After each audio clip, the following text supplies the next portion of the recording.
malpractice. Kwan jopuonjre 34,859 nochako penjgi mar KCSE kata klas 12 e yo makare e kuonde timo penj 300 e kaunti ma Homa Bay.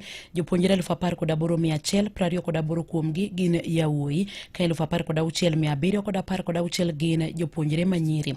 Direkta mar weche mag somo e sub-kaunti ma Homa Bay Mano Ziada Osano gi jalup County Commissioner Charles Mwayaya kanyakla ne otelo ne chenro mar pogo tese mag penjgo e apisi mar County Commissioner e kaunti no ma Homa Bay. Ziada ne onyiso jopuonj madongo mag skunde mondo bed jogo ma obidhre kindeni mar penj mar joklas 12 mano KCSE, ka bende onyiso apisa ma bende rito penjgo mondo lu chike ma oketi gi duol matayo weche mag penje pacho kae mano nek ka lero ni okenge oseketi makare mar neno ni penjgo time yo makare. A whole 31 centers receiving the exams with no incident this morning. We expect that as they get to the schools, everything will work well.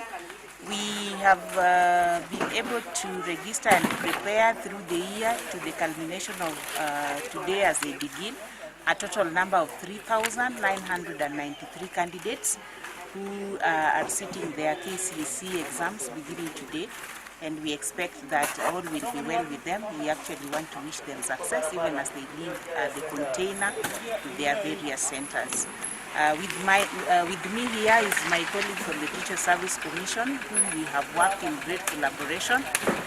They have been able to ensure that in our centers we have enough supervisors and enough invigilators to take us through the examinations. The regulations require that all the phones for all the officers that are undertaking the examinations be put under lock and key, and the key is supposed to be kept with the supervisor.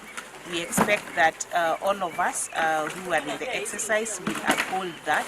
We do not expect that we have any other phones in the centers.